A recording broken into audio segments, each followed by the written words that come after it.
Вы смотрите новости Татарстана, в студии Алексей Калиничев. Здравствуйте. И мы продолжаем рассказывать о знаменательных событиях из столетней истории ТАССР. В этот день, в 1935 году, родилась писательница Мадина Маликова, как ее называют, первая женщина-романист татарской литературы. Ее творчество удостоено республиканской премии имени Ямашева. По пьесам поставлены спектакли во многих театрах Татарстана. И 5 же августа 1905 года родился татарский прозаик, поэт и драматург Салих Баттал. Главными темами его творчества стала сельская жизнь и Великая Отечественная война. Он был летчиком военно-воздушных сил Тихоокеанского флота. Ну а мы переходим к событиям этого дня. Уложились в 100 дней. Я не переживал. Я был уверен в своей компании, что мы сработаем. От фундамента до оснащенного здания, как татарстанским строителям удалось построить инфекционную больницу за 3 месяца, узнавала Зарина Ахметова. Цветы есть, а вот пчел теперь нет. Рабочие все приходят с работы и все померли. А которые не приходят, вообще там не сочетаешь. Пчеловоды Тукайского района подсчитывают потери. Кого винят в гибели пчел, узнала Вероника Гайнудинова. Благоустроенная набережная, уличные кинотеатры и дома. Это территория мечты. Как и когда планируется изменить территорию у речного порта в Казани, расскажет Салават Мухаммадуллин.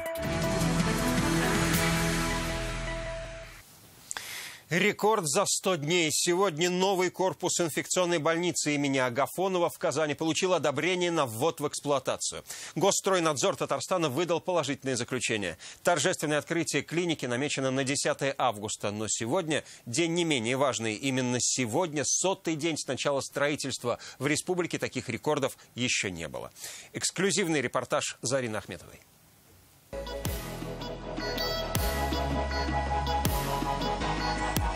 Это строительство однозначно войдет в историю республики. Работы, которые стартовали 28 апреля, велись ударными темпами. На глазах казанцев на месте пустыря всего за 100 дней выросло 4-этажное здание новой инфекционной больницы. И сколько бы мы сегодня не задавали вопросы строителям, как же им это удалось, получаем ответ – надо, сделали. Я не переживал. Я был уверен в своей компании, что мы сработаем. На объекте круглые сутки работали примерно 900 человек, 900-950 человек. Материалами были обеспечены на 100%. Строительство нового корпуса больницы началось по инициативе Рустама Минниханова. Капитальное 4-этажное здание обычно возводят как минимум 1,5 года, а потом еще и оснащают. Строителям удалось сократить сроки в разы. Каждый день утром и вечером совещания, и те вопросы, которые появляются, решались в этот же момент.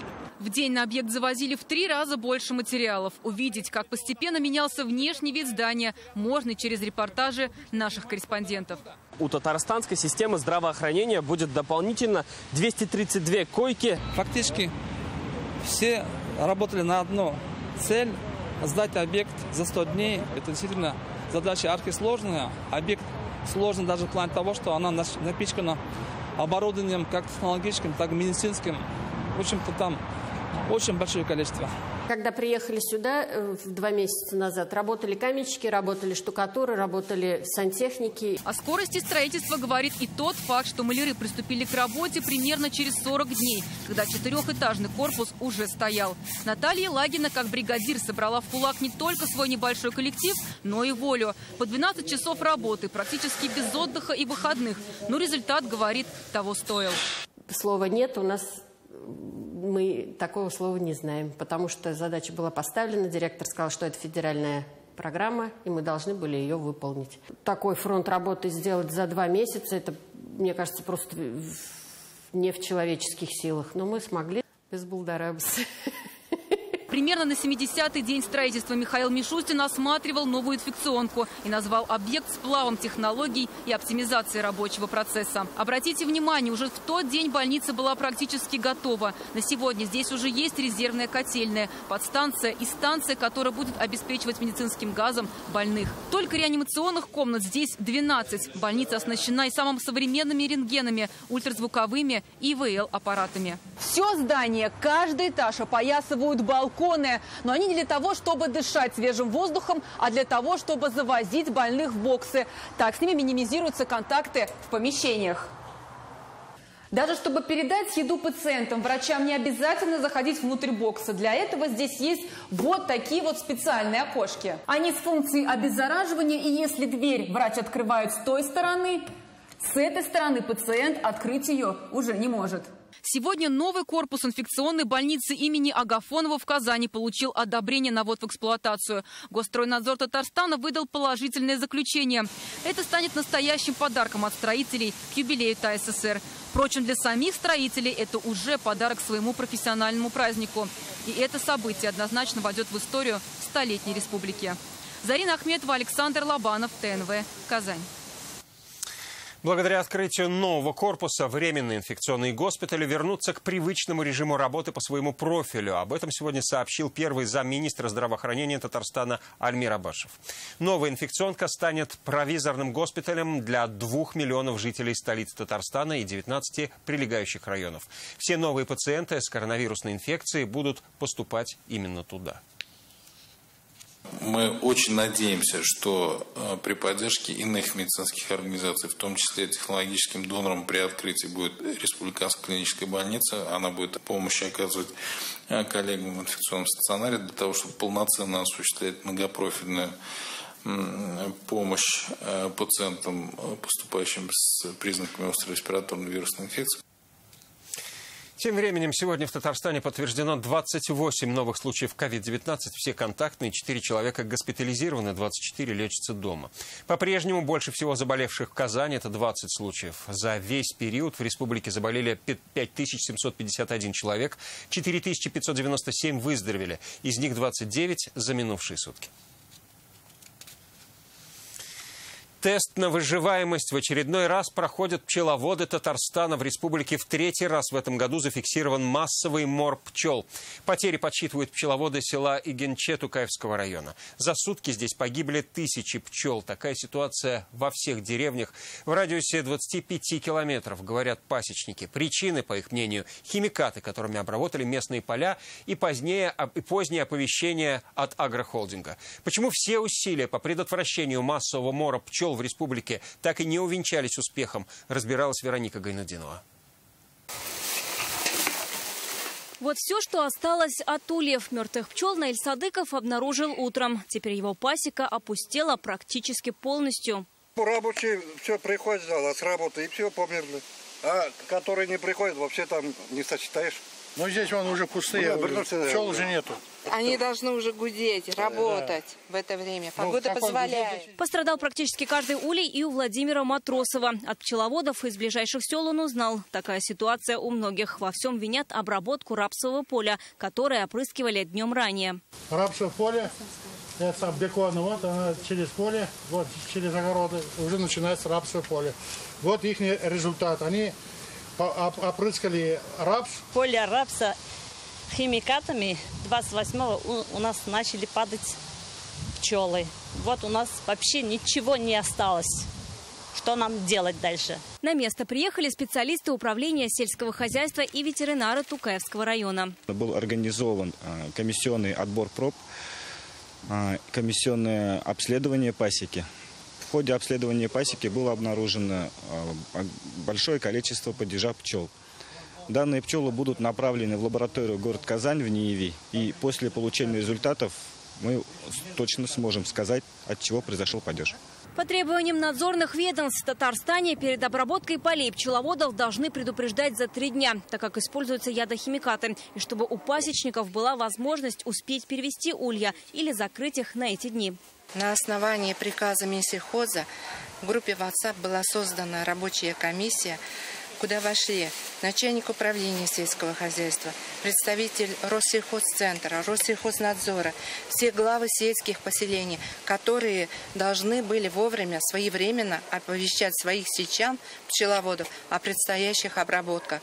Но они должны были за 3 дня оповещать. По словам специалистов Тукаевского района, перед опылением в этот раз объявление было. Однако пчеловоды утверждают, оповещение пришло поздно.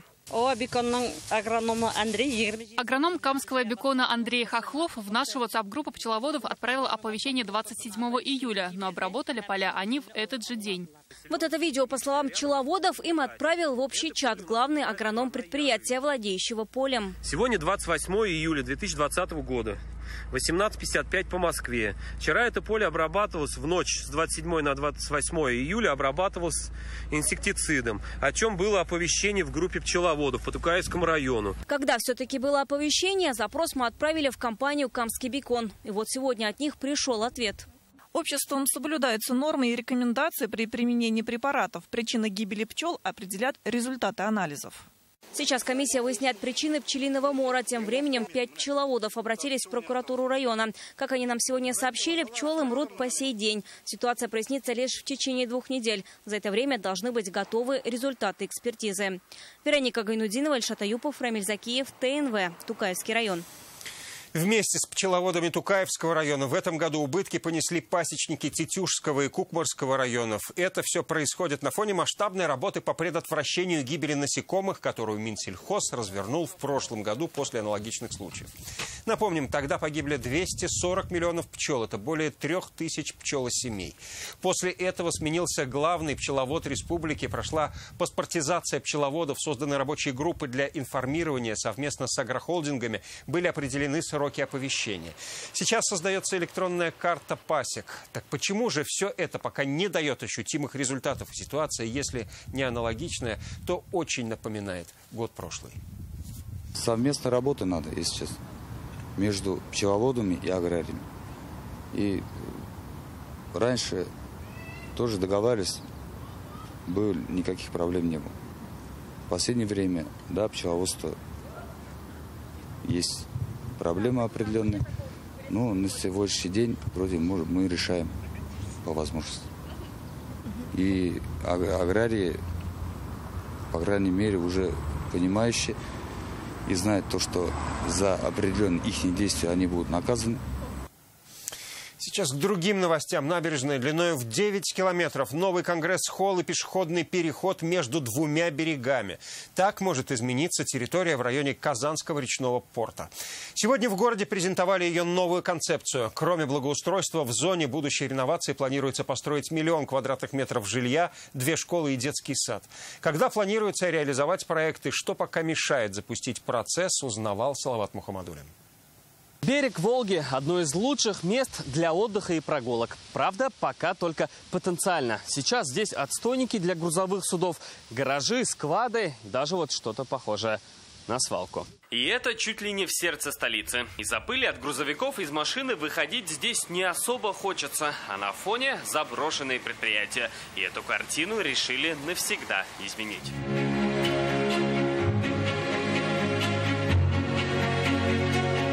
Современные офисные центры, парки, школы, детские сады и многоэтажки. Таким себе в будущем представляет территорию у речного порта в Казани авторы концепции реновации. Международный образовательный центр, студенческие городки, то есть такое место студенческой жизни.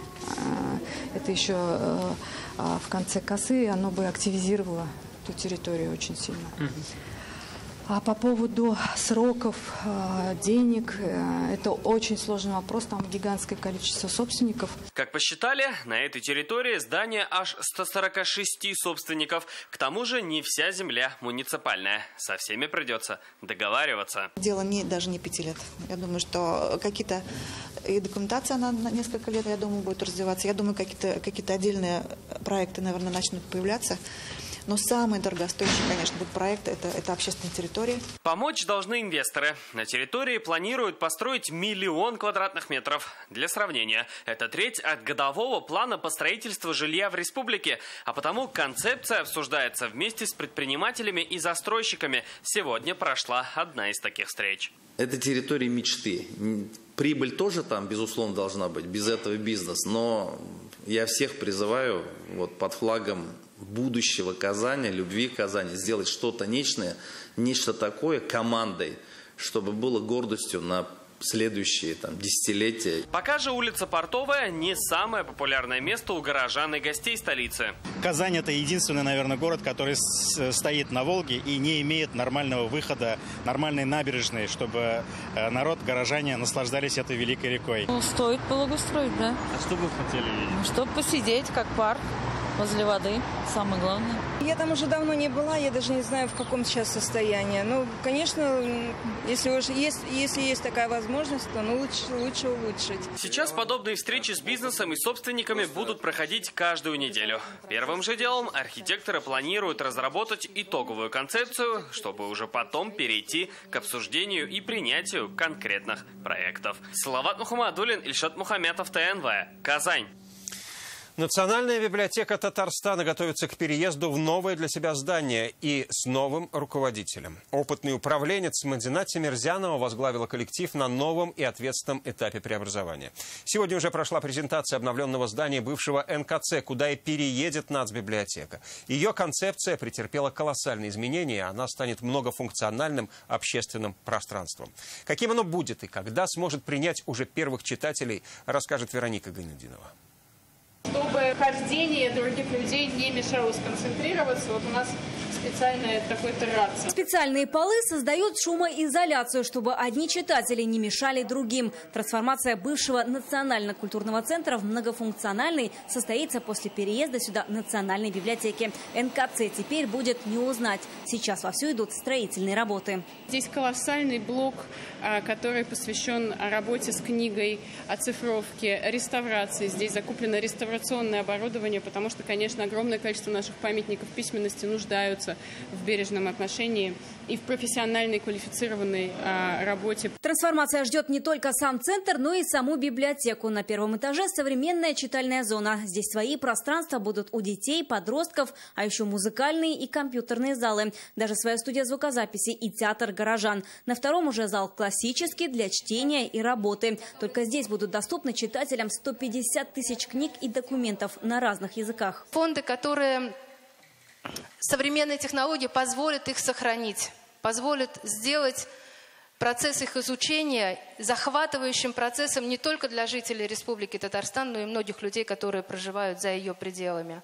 Ну и, конечно же, они должны стать интересными и привлекательными для наших юных читателей. Так, например, за 6 месяцев прошлого года библиотеки Казани посетили всего 6% жителей. После перезагрузки нацбиблиотека должна стать местом притяжения. Эту цель коллектив будет реализовывать уже с новым руководителем Мадиной Тимирзяновой. Сегодня ее представили коллективу. Это такая блестящая площадка для самореализации, чтобы креативная молодежь, креативный средний возраст и люди, которые традиционно любят библиотеку, им будет почему сюда приходить. Обычно мужчина делает предложение девушке, да? А я сейчас делаю предложение Табрису стать моим замом.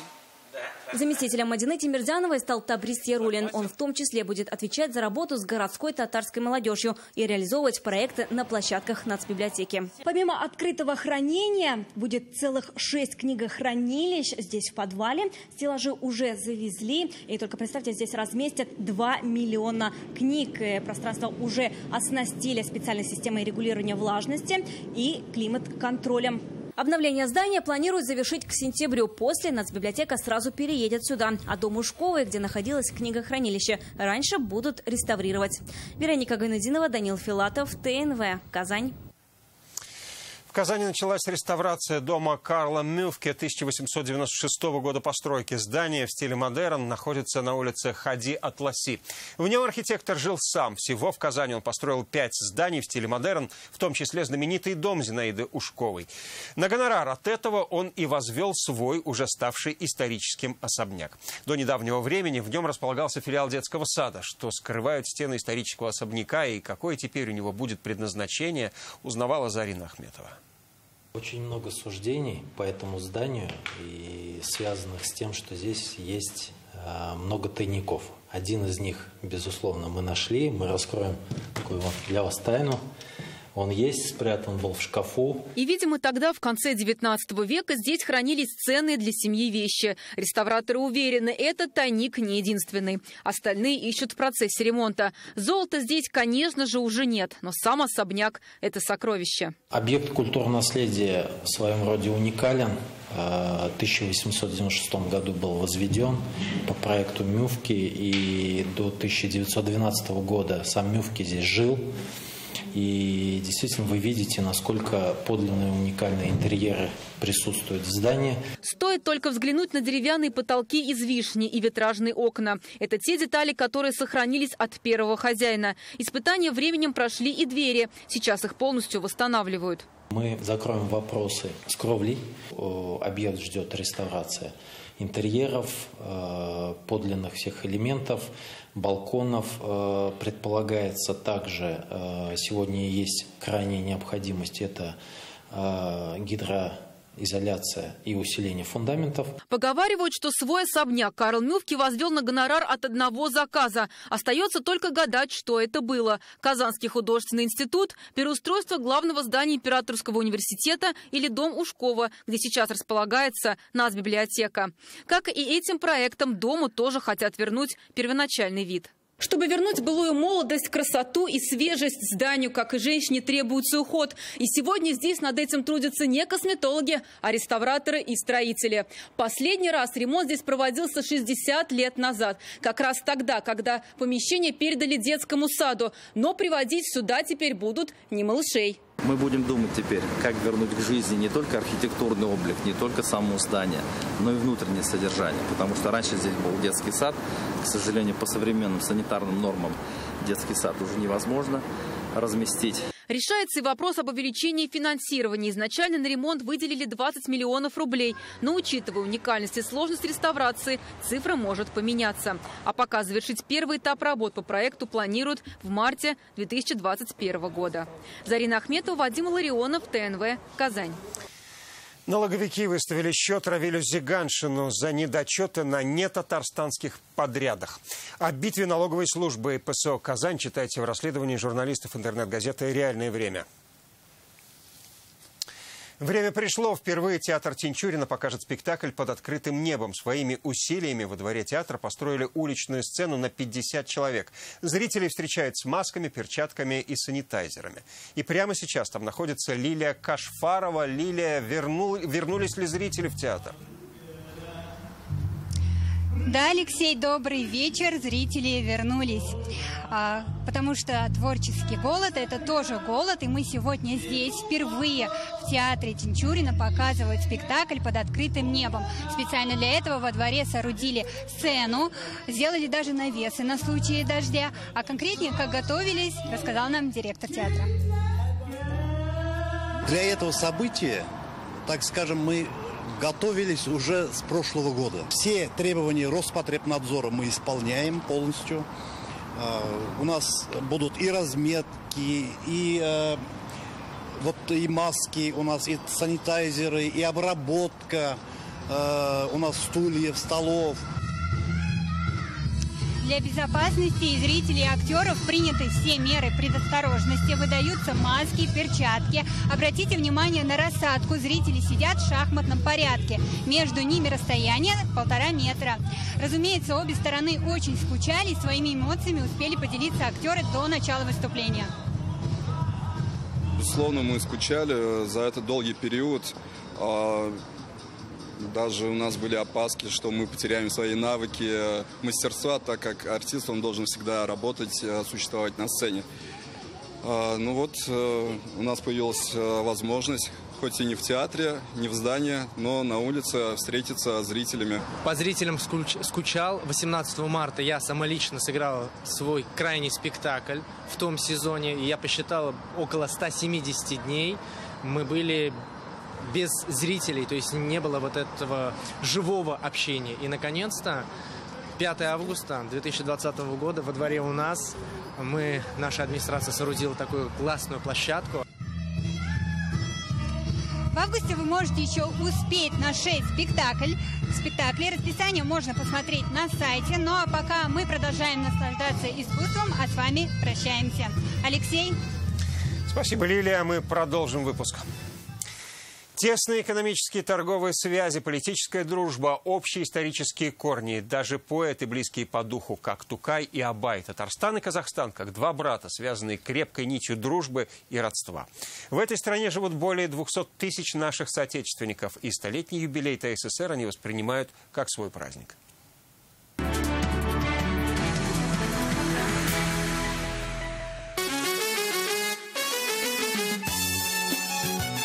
Казахстан. Здесь много общего с Республикой Татарстан. Казахи, как и большинство татар, мусульмане. Когда-то это был единый народ, общая тюркская семья.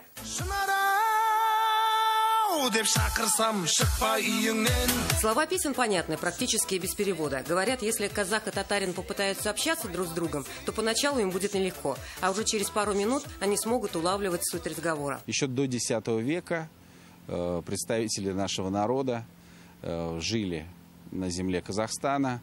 Татары в Казахстане – это история более 10 тысячелетий. Их поток в эту страну увеличился в XVI веке, после взятия Казани Иваном Грозным. Тогда усилилось давление на мусульман, было много ограничений. А с приходом к власти Екатерины II в экономике Казахстана произошли изменения. Татарские купцы по всей империи получили разрешение на торговлю.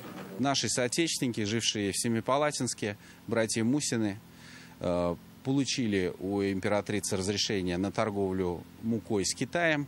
Эта сделка и ее продолжение дали серьезный толчок к экономическому развитию. Ездили в Лондон на деловые конгрессы и даже приобретали там аэропланы и авиационное дело развивали. Великого татарского поэта Габдуллу Тукая здесь помнят и чтят. В городе Уральск есть улица его имени. Здесь же его музей. Этот город когда-то приютил и дал семейное тепло маленькому Габдулле. Тукай попал в купеческую семью к своей тетке. И вот на протяжении 5 лет он жил в такой вот обстановке. Композитор Назиб Джиганов, писатель Ибрагим Салахов, дирижер Фуат Мансуров, казахстанские татары. Среди знаменитых соотечественников есть и певцы, художники, журналисты, а также ученые. Нужно смело говорить: я татарин. У нас есть своя слава, своя история, своя культура. Наша культура проявляется в татарских деревнях Казахстана в виде изысканных национальных блюд и мелодичных песен. А также в национальных обычаях, например, как карга буткасы – грачиная каша. Это древний обычай, весенний. Люди радовались, что удачно пережили зиму. Собирали крупу по домам и варили большую кашу. Сейчас в Казахстане проживает более 200 тысяч наших соотечественников. Татары здесь на 6-м месте по численности населения. Говорят, что ощущают помощь и поддержку Татарстана. Мы счастливы, что Родина нас не забывает. И мы здесь легко живем и чувствуем себя неотрешенными столетием, с великим большим праздником. Светлана Спирина, Гульнас Мирхалилова, Тансылу Насырова, Казахстан, Татарстан. А погода в продолжении выпуска. У нас пока все. Всего вам доброго.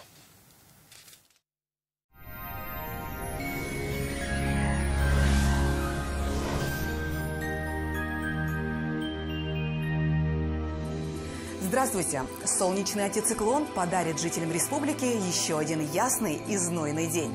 О погоде на 6 августа чуть позже. Компания «Данил Мастер» работает в прежнем режиме с соблюдением всех правил безопасности. Не откладывайте заказ и радуйтесь своей новой кухне или шкафу-купе уже сейчас. Звоните 2-167-166. «Данил Мастер» – забота о вас. По данным сервиса Яндекс.Погода, на юго-востоке в Бугульме, Павлах, Азнакаево будет ясно и жарко. Дневная температура плюс 30. На северо-востоке, в Нижнекамске, Набережных Челнах, Елабуге солнечный антициклон будет удерживать повышенный температурный фон. Дождей не прогнозируется. На севере Татарстана, в Агрызе, в Менделеевске, Актаныше безоблачно, сухо и жарко. Плюс 30 днем, ночная температура тоже высокая, плюс 17. Августовский зной придет и в Арск, в Кукмар, Балтаси. Тут также солнечно и без осадков. На юго-западе, в Болгаре, в Буинске, Дрожжаном ожидается безоблачная погода с высокими температурными значениями. В центральных районах, в Чистополе, в Альметьевске, Мамадыше небо безоблачное, яркое солнце будет радовать с самого утра. И столбики термометров покажут плюс 31. И еще одна интересная информация. Федеральная сеть медицинских центров «Доктор Ост» – лечение самых сложных заболеваний позвоночника и суставов без боли и хирургического вмешательства. За 10 лет в 10 городах России врачами клиники отменено более 10 тысяч операций. Лучший протез – тот, что остался в упаковке. Говорит Оксана Кузина, автор безоперационной технологии лечения суставов. Своим пациентам мы не рекомендуем соглашаться на сложное хирургическое вмешательство. Всего один укол позволяет спасти разрушенный сустав даже на поздней стадии артроза и при некрозе. Приходите в «Доктор Ост». Убедитесь, вернуть сустав к жизни можно в любом возрасте. Учись в Казани, живи с Акбарсдом. Квартиры в ипотеку от 6,5 тысяч рублей в месяц. Звони 295 77 77. Ипотека от 6,5 тысяч рублей в месяц. Квартиры в Казани от Акбарсдом. Дом там, где мы. Подробности по телефону в Казани 295 4 семерки и на сайте akbars-dom.ru. В Казани в четверг ожидается ясная погода, без осадков. Ночью потеплеет до плюс 18, дневная температура плюс 30. Ветер северо-восточный, умеренный. Атмосферное давление в норме, влажность воздуха 62%. В магнитном поле Земли без заметных возмущений. О погоде все. В студии была Лейла Латыпова. Всего доброго и оставайтесь на нашем канале.